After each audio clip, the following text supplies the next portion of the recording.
하나님께서 저와 여러분에게 주시는 말씀은 고린도후서 12장 7절에서 10절 말씀으로 육체의 가시이란 제목으로 하나님의 말씀을 선포하겠습니다.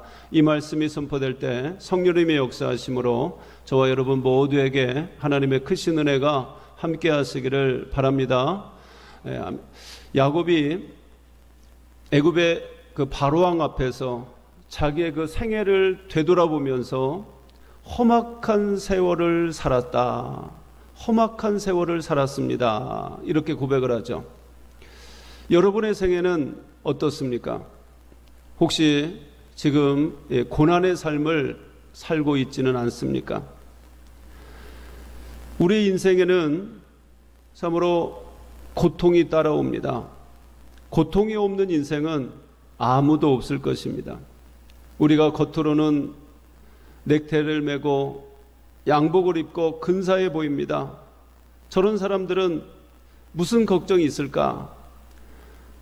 부부가 다 돈을 버는데 돈 걱정을 안 하고 참 좋겠다. 이렇게 생각을 하게 됩니다. 그러나 한번 가서 물어보십시오. 무슨 걱정이 있는지 말입니다. 여러분, 걱정 없는 사람은 없습니다. 고난이 없는 가정도 없는 것입니다. 다 뭔가 고난을 가지고 있습니다. 문제는 그 고통을 바라보는 그 시각이 여러분들은 어떠냐라는 것입니다. 그 고통을 어떻게 바라보느냐에 따라서 그것이 내게 저주가 될 수도 있고 축복이 될 수도 있는 것입니다. 종종 많은 사람들은 인생의 고통에 대해서 그릇된 생각을 가지고 있습니다. 예기치 않은 고난이 다가올 때 왜 내가 이런 벌을 받아야 되나 생각하는 분들도 있습니다. 마치 자기가 과거에 지은 죄 때문에 지금 벌을 받고 있구나 이렇게 생각을 한다는 것입니다. 그런 그 죄책감에 시달리고 또 때로는 하나님의 징벌로 여길 때가 있습니다. 어떤 이는 고난이 올 때 사단이 내게 역사하는구나 이렇게 생각을 하면서 자신을 실패한 신앙인으로 치부하는 경우도 있습니다. 또 어떤 이들은 고난을 불행으로 우연히 일어났다라고 생각을 합니다. 심지어는 고난을 무가치한 것으로 여기는 경우도 있습니다. 그러나 이러한 해석은 온전한 해석이 될 수가 없는 것입니다. 그럼 우리는 인생의 고난이나 고통을 어떻게 바라봐야 하겠습니까? 오늘 성경에서 위대한 인물을 한 명 만날 수가 있습니다. 그가 바로 사도 바울입니다. 사도 바울은 타의 추종을 불허하는 위대한 하나님의 사도입니다. 그는 신약 성경 27권이죠. 그 27권 중 무려 14권, 반 이상이죠. 14권, 반 이상을 직접 성령의 감동으로 기록할 정도로 위대한 일을 한 사람입니다. 더구나 그는 그 당시 존귀했던 로마 시민권도 소유했던 사람이었죠. 그것만이 아닙니다. 그 당시 최고의 학부인 가말리엘 학파 출신이었습니다. 지금으로 말하면 제일 좋은 대학을 졸업한 가장 촉망받는 지식인이라고 할 수가 있습니다. 그런데 그런 그에게도 남모르는 육체의 가시가 있었습니다. 가시하니까 어떤 분들은 이렇게 식사하실 때 생선 가시가 이 목에 걸린 걸 생각하실지도 모르겠습니다. 그러나 이 말씀은 그런 그 생선가시 정도가 아닙니다. 생선가시가 목에 걸리면 이비인후과 가서 핀셋으로 이렇게 뽑아내면 그만인 것입니다. 그건 고통이라고 말할 수가 없는 것입니다. 여기서 말하는 이 가시의 의미는 원어의 말뚝이라고 하는 뜻을 가지고 있습니다. 말뚝 큰 거 있죠. 마치 사람을 죽일 때 나무 토각을 그 나무를 이렇게 날카롭게 끝을 날카롭게 해서 이렇게 박아서 사람을 죽이듯이 그 말뚝 같은 것이 내 몸을 찌를 때 당하는 그 고통, 그것이 바로 육체를 찌르는 아픔이라고 말할 수가 있습니다. 바울은 그런 육체의 가시를 가지고 있다, 이렇게 고백을 합니다. 그러면 바울은 그 고통스럽게 했던 그 가시가 무엇이었을까요? 학자들마다 의견이 다르지만 칼빈이라고 하는 사람은 그것을 영적인 유혹이다 혹은 의심이다 이렇게 말합니다. 말틴 루터는 그것을 반대, 그리고 박해를 받았다 이렇게 얘기를 합니다. 가톨릭은 사도 바울이 결혼하지 않았으니까 독신 생활을 했을 것이고 남성으로서 가지는 그 성적인 충동, 그것이 그의 어려움이었다라고 말합니다. 그러나 성경의 모든 것을 종합해 볼 때에 간질이다 이렇게들 얘기를 합니다. 바로 바울에게는 육체의 가시는 간질이었습니다. 간질은 그 당시 무서운 병 중에 하나입니다. 한 번 걸리면 치료가 불가능한 병입니다. 마가복음 9장에 보면 어떤 아버지가 이 간질 걸린 이 아들을 예수님 앞에 데리고 오면서 왔는데, 그 아들은 때로는 불 속에도 들어갑니다. 또 때로는 물 속에도 또 뛰어 들어갑니다. 아무 데나 넘어지고 거품을 내뿜고, 그리고 감당할 수 없는 것이 바로 간질인 것입니다. 더더욱 그 당시에 간질을 귀신이 옮긴다 이렇게 생각을 했습니다. 그래서 간질 걸린 사람들을 만나면 사람들은 귀신이 자기에게 옮길까 봐 그 사람을 향하여서 침을 뱉었습니다. 간질 걸린 사람들이 옆에 오지 못하도록 침을 뱉은 것입니다. 근데 성경 그 갈라디아서 4장 그 14절에 보니까 너희를 시험하는 것이 내 육체에 있으되 이것을 너희가 업신여기지 아니하며, 내 육체에 있는데 너희들이 나를 업신여기지 않았다 이렇게 얘기를 하죠. 여기서 업신여긴다라고 하는 이 원어의 의미는 침을 뱉는다라고 하는 의미를 가지고 있습니다. 그래서 이는 너희가 내가 이 간질 걸렸다고 해서 업신여기지, 즉 침을 뱉지 않았다, 그런 얘기입니다. 갈라디아 교인들은 간질에 걸린 이 바울을 예수님처럼 천사처럼 영접해 주었다라고 감사의 편지를 쓰고 있는 것입니다. 이런 정황을 미루어 볼 때 바울의 육체의 가시는 분명히 간질이었을 것입니다. 그러면 이 간질이라고 하는 고통을 안고 있는 이 바울은 어떻게 살아갔을까요? 처음에 그는 하나님 앞에 많이 기도를 했습니다. 또 사실 바울은 신유의 은사가 있어서 수많은 사람들을 고치기도 했습니다. 바울의 마음에도 그런 확신이 있었을 거예요. 내가 하나님 앞에 기도하면 하나님이 내 병을 반드시 치료하실 거야. 그런 믿음도 있었습니다. 성경에 보니까 바울은 3번이나 하나님 앞에 나가서 이 육체의 가시를 거두어 가시도록 기도를 했습니다. 근데 여기서 말하는 이 3번이라고 하는 그 기도는 뭐 아침에 한 번, 점심에 한 번, 저녁에 한 번 기도했다라고 하는 의미가 아닙니다.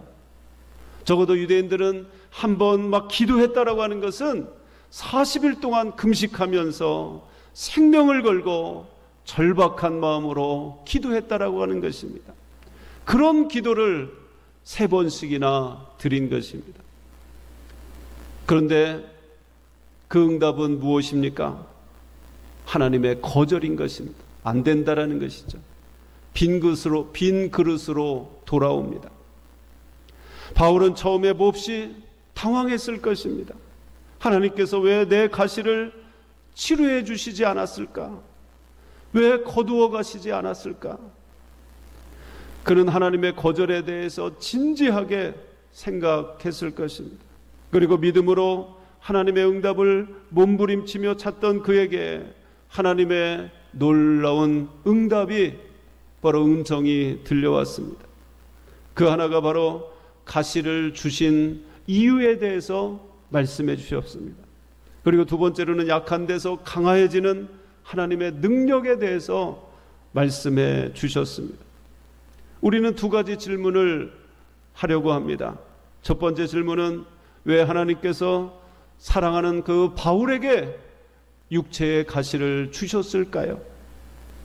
사랑하는 사람에게 잠을 주신다라고 했는데 사랑하는 사람에게 왜 가시를 주셨을까요? 오늘 그 해답이 7절에서 말씀하고 있습니다.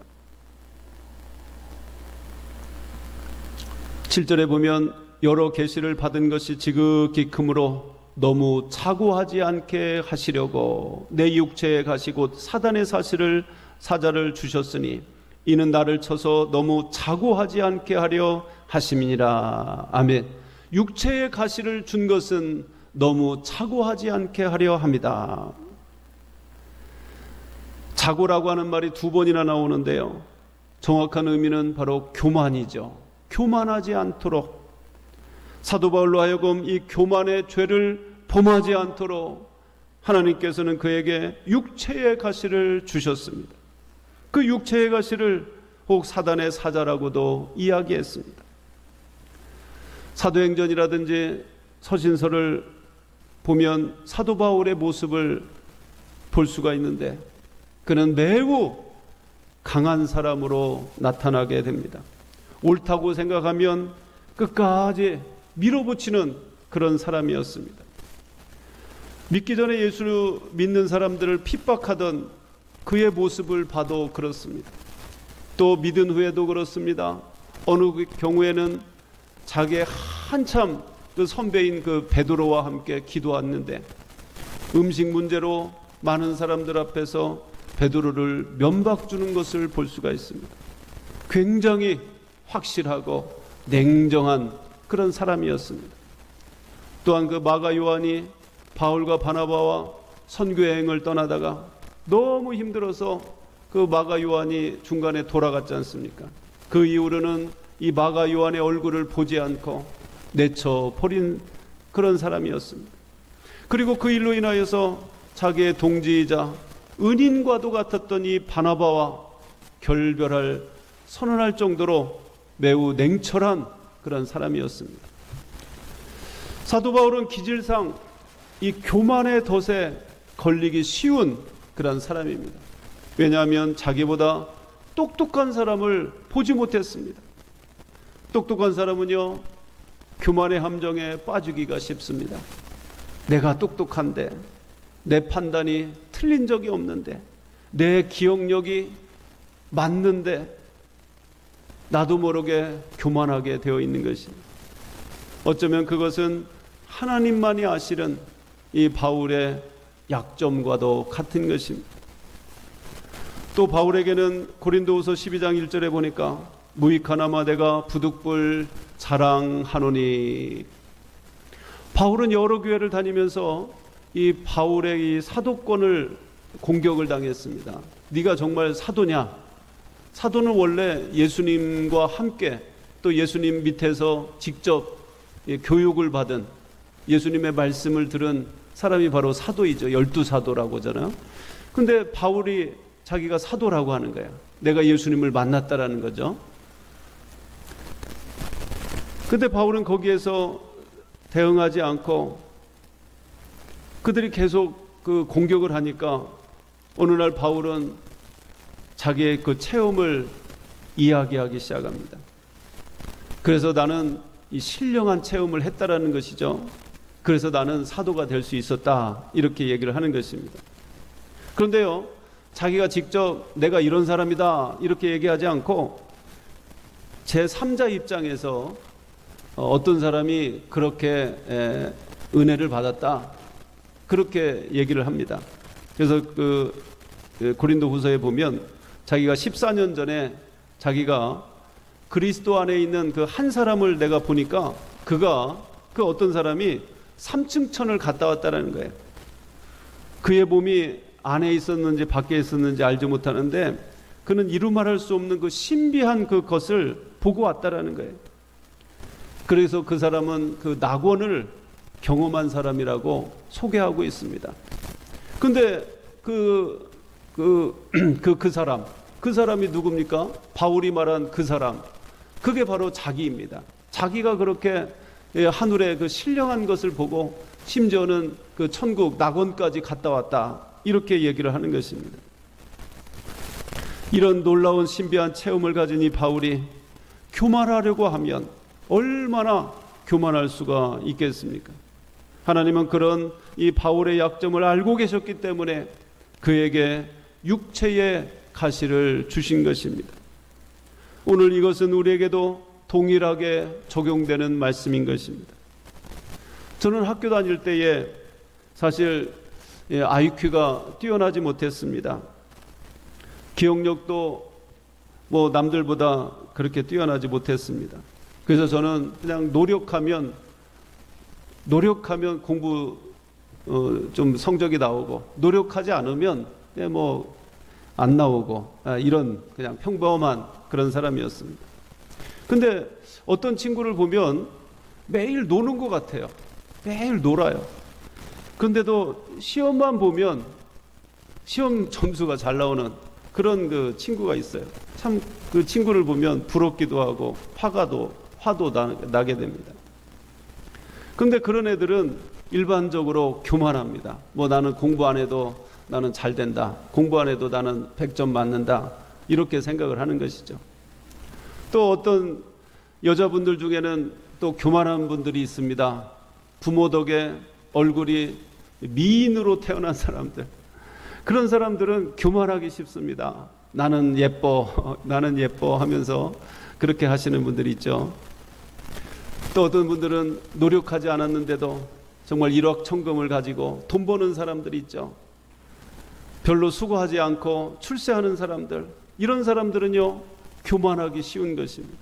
갑자기 로또 복권이 당첨이 되고 뭐 땅값이 오르고 뭐 이러면서 갑자기 부자가 되면 교만하기가 쉬운 것입니다. 그러나 고생의 아픔을 아는 사람들, 밑바닥부터 거쳐간 사람들은요 교만할 수가 없는 것입니다. 그 과정을 거쳐왔기 때문에 그런 것입니다. 신앙도 마찬가지입니다. 노력하지 않고 은혜 받은 사람들은요 교만하기가 쉽습니다. 왜 저 사람들은 왜 그렇게 그 은혜를 못 받는가? 왜 저 사람들은 이렇게 성령 충만을 못 받는가? 나는 이렇게 쉽게 믿음을 가지고 나는 쉽게 또 성령 충만하는데 왜 저 사람들은 저렇게 못하는가? 이렇게 생각할 수가 있는 것입니다. 바로 사도 바울이 그런 사람인 것입니다. 그가 예수님을 막 이렇게 핍박을 했지 않습니까? 그런데 가다가 다메섹 도상에서 예수님을 순간적으로 만나게 되죠. 그 음성을 듣고 예수님을 만나게 되었습니다. 그래서 아나니아의 안수를 받고 눈을 뜨면서 그때부터 바로 사도로 쓰임을 받게 되죠. 이방인의 사도로. 그는 남이 보지 못하는 정말 3층천을 다녀왔고 남이 보지 못하는 놀라운 신비한 능력을 가지고 있습니다. 참으로 교만할 수밖에 없는 그런 환경을 가지고 있는 것입니다. 마치 옛날에 그 이단 뭐 박대선이라든지 뭐 문선명이라든지 뭐 이런 그 이단들과 같이 능력이 있으니까 자기가 하나님이다, 자기가 뭐 메시아다, 이렇게 얘기를 하는 것입니다. 바로 이 사도 바울은 그런 육체의 가시가 없었으면 충분히 그럴 만한 그런 사람이었다라는 것입니다. 하나님께서는 그것을 아셨기 때문에 그에게 육체의 가시를 주셨던 것입니다. 바울의 교만을 다스리는 이 하나님은 오늘 우리의 교만도 다스리고 계시는 것입니다. 여러분들도 나름대로 이런저런 아픔을 가지고 계실 것입니다.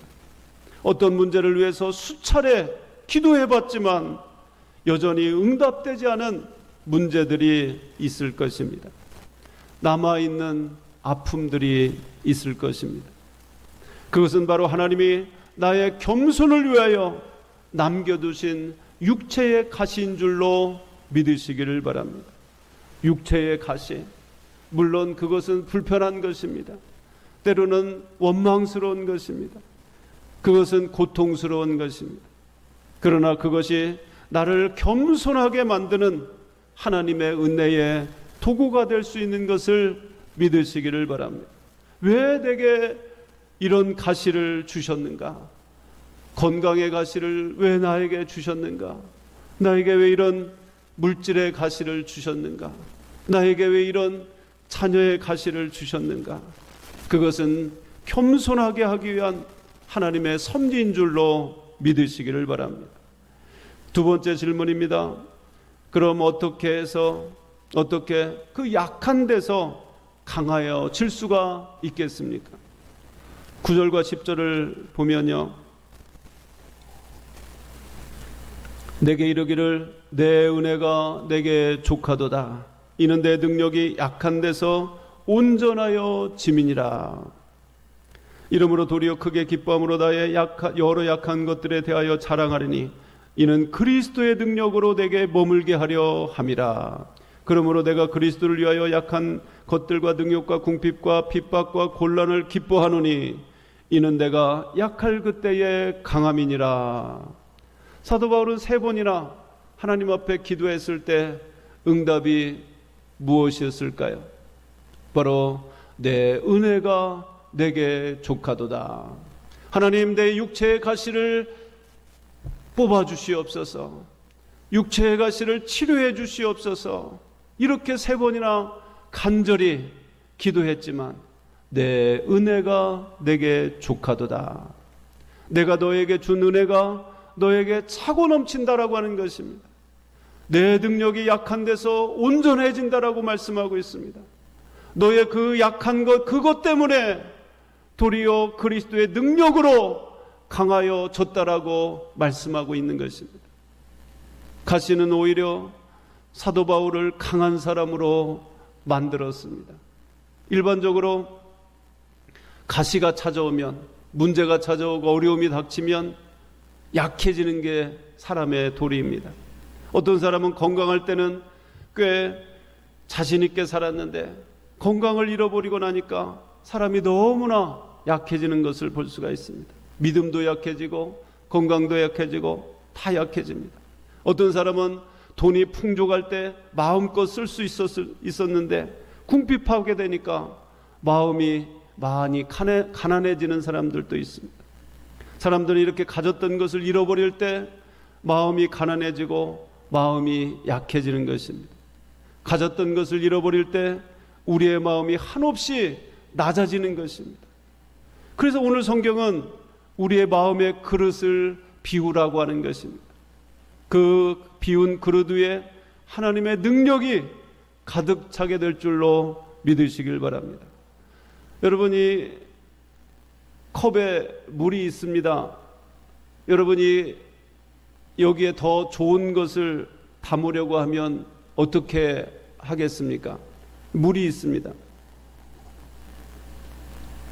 이것을 비워야 더 좋은 것을 담을 수가 있는 것입니다. 뭐 내가 쏟아 붓든지 아니면 누군가가 대신 이것을 비워주면 이 안에 더 좋은 것을 담을 수가 있는 것이죠. 비운다라고 하는 것은 내가 의지하는 것들과 자랑거리를 버린다라는 것이죠. 아니면 하나님이 순간적으로 거둬가실 수가 있는 것입니다. 그러나 그때에 그 빈 그릇 위에 그다음 뭐가 채워져야 됩니까? 바로 그리스도의 능력, 성령의 능력이 임할 수 있는 것을 믿으시기를 바랍니다. 이것이 바로 약할 때에 강하여진다라고 하는 의미인 것입니다. 그리스도인이라고 하는 것은 나를 의지하는 사람이 아닌 것입니다. 내가 연약하고 부족하지만 그러기에 더욱 전능하신 하나님을 바라보고 그분을 의지하는 사람이 바로 그리스도인인 것입니다. 우리는 하나님의 능력 때문에 강하여질 것이지 내 능력 때문에 강한 사람이 아닌 것입니다. 그 어린아이가 얼마나 참 연약합니까? 어린아이가 뭐 혼자 걸어가기 어려운 그 아기들, 누가 데려가기도 하고 또 넘어져서 다치기도 할 수 있는 그런 아기들 아니겠습니까? 그런 어린아이가 정말 엄마 아빠의 그 손을 붙잡고 가기만 하면 그 어린아이는 약하지만 그러나 그 힘센 그 부모님을 붙잡고 가면 아무도 그 어린아이를 함부로 대할 수가 없는 것입니다. 자기 하나만, 나 하나만 보면 너무나 부족하고 연약합니다. 나는 아무것도 할 수 없고 나는 나이가 들고 나는 아무것도 없습니다. 그렇지만 내가 비워지고 내 안에 그리스도의 능력이 임하게 되면 전능하신 능력이 많으신 하나님의 손에 붙잡히고 살아가기만 하면 나는 강한 사람이 될 수 있는 줄로 믿으시길 바랍니다. 이게 바로 나를 쳐서 복종시킬 때 거기에 하나님의 은혜가 임하게 되는 것입니다. 이 바울의 생애를 보면 약한 데서 강하여진다라고 하는 그 주님의 말씀이 그대로 입증이 되었습니다. 그는 많은 나라들, 민족들이 바울이 들고 간 그 복음 앞에 굴복당했습니다. 바울 앞에 에베소가 무너지고 빌립보가 항복을 합니다. 고린도가 성문을 열고 마지막으로 바울은 쇠사슬에 채여 죄수의 몸으로 초라한 모습으로 부끄러운 모습으로 로마로 갔을 때 그 연약한 그 바울로 인하여서 로마가 기독교 국가가 된 줄로 믿으시길 바랍니다. 그가 로마로 갈 때 뭐 승전가를 부르고 또 많은 군사들과 함께 능력 있게 로마로 간 것이 아닌 것입니다. 가장 부끄러운 모습으로 죄수의 모습으로 연약한 모습으로 그 로마로 들어갔지만 그로 인하여서 더욱 하나님을 의지했기 때문에 그 강한 로마가 연약한 그 바울 앞에 무릎을 꿇고 기독교가 국교가 되었던 것입니다. 그래서 바울은 오늘 성경에 9절과 10절에 보니까 내가 약하게 된 것을 크게 기뻐하노니 내가 약하게 된 것을 크게 기뻐한다. 내가 능욕과 궁핍과 핍박과 곤란을 기뻐한다. 나에게 당하는 그런 곤란과 핍박과 어려움을 기뻐한다. 약하게 된 것을, 가시가 주어진 것을 오히려 감사하고 기뻐하고 있는 것입니다. 여러분들은 여러분이 당하는 그 육체의 가시, 여러 가지 어려움을 기뻐하고 계십니까? 바울이 왜 기뻐했습니까? 왜냐하면 이것들 때문에 내가 더 강하여지고 하나님의 은혜를 더욱더 경험할 수가 있기 때문에 그런 것입니다. 옛날에 그런 부러움을 가지고 있었어요. 저는 모태신앙이라 그냥 꾸준히 그냥 처음부터 예수 믿고 그냥 쭉 나왔기 때문에 그냥 그렇게 살았습니다. 근데 어떤 분들은 중간에 많은 실패와 어려움을 겪다가 예수님을 영접하고 그 은혜가 너무나 감사하고 또 그 능력이 너무나 크다라고 고백을 하면서 그런 그 간증하시는 분들을 보면 저에게 제일 부러운 사람이었습니다. 야, 정말 감사하다. 너무나 부럽다. 저런 그 은혜와 그 능력이 너무나 부럽고 그랬습니다. 근데 그분 어떻습니까? 그분은 약해졌기 때문에, 죄인이었기 때문에 그것을 알고 고백하고 하나님의 능력을 더 크게 체험하게 된 줄로 믿으시길 바랍니다. 여러분들도 그렇습니다. 우리들도 그래요. 나는 약합니다. 부족합니다. 그때 좌절하지 마시고 그 약할 때에 더욱더 하나님의 은혜를 간구하고 체험할 수 있는 줄로 믿으시길 바랍니다.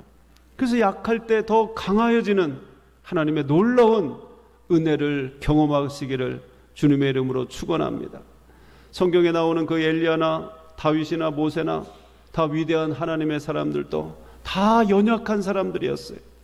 그들이 연약했기 때문에 더욱 하나님을 의지했고 그들은 위대한 하나님의 도구로 쓰임받게 되었던 것입니다. 모세를 보면 알 수가 있어요. 그가 제일 그 강할 때가 언제입니까? 40세 전이었죠. 즉 애굽의 왕자였을 때가 가장 강력한 힘을 가졌던 그런 때였습니다. 그런데 하나님은 그때 그를 쓰시지 않았습니다. 그럼 언제 쓰셨습니까? 광야 40년 도망가서 40년을 이제 양만 치면서 있었을 그때, 그리고 80세가 되었을 그때, 이제는 아무것도 할 수 없었을 그때, 말이 둔해서 뭔가 또 할 수 없었던 그때, 하나님은 그때에 그를 사용하고 있는 것을 볼 수가 있습니다.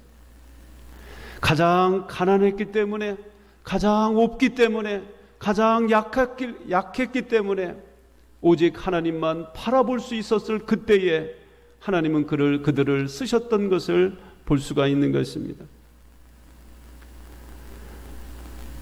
여러분, 베토벤을 보면 그 말년에 그는 시력과 청각을 눈도 보지 못하고 또 듣지도 못하고 그랬습니다.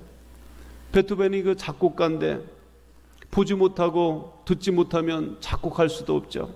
그러나 그가 진정 위대한 그 교향곡들을 보면 그 시력과 청각을 상실한 후에 이 땅에 정말 빛을 보게 된 것입니다. 가장 연약할 때 하나님을 의지할 수밖에 없었고 그때의 위대한 작품을 만들어낼 수가 있었던 것입니다. 존 보년도 보면 그는 억울한 누명을 쓰고 감옥에서 12년 동안 갇혀서 생활할 그때에 철로역정이라고 하는 위대한 작품을 세상에 내놓을 수가 있었습니다. 영국의 문호 밀턴은 앞을 보지 못하는 맹인이었습니다. 그러나 그는 하나님과의 그 깊은 교제를 통하여서 신라권이라고 하는 불후의 명작을 이 땅에 남겨놓을 수가 있었습니다. 우리 사랑하는 성도 여러분, 여러분에게는 무엇이 가시입니까? 여러분의 자녀입니까? 아니면 여러분의 남편입니까? 아니면 부모입니까? 아니면 여러분의 아내입니까? 아니면 사업이십니까? 아니면 여러분의 가난이십니까? 여러분에게 이 가시가 되고 있지 않습니까? 이제는 그 가시에 대해서 불평하지 마시기를 바랍니다. 그리고 저항하지 마시기 바랍니다. 오히려 그 은혜에 감사하시기를 바랍니다. 찬송가 406장 그 후렴에 보면 그 은혜가 내게 족하네, 그 은혜가 족하네, 이 괴로운 세상 나 지날 때 그 은혜가 족하네, 이렇게 노래하고 있습니다. 여러분에게 주신 은혜가 족하다고 오늘 성경은 말씀하고 있는 것입니다. 여러분의 그 약함 때문에, 그 가시 때문에 오히려 감사하시기를 바랍니다. 자신을 낮추고 주님을 의지함으로 하나님의 그 전능하심을, 강하게 하심을 드러내는 저와 여러분 다 되시기를 주님의 이름으로 축원합니다. 기도하겠습니다. 하나님 아버지, 우리가 연약합니다. 우리가 부족합니다.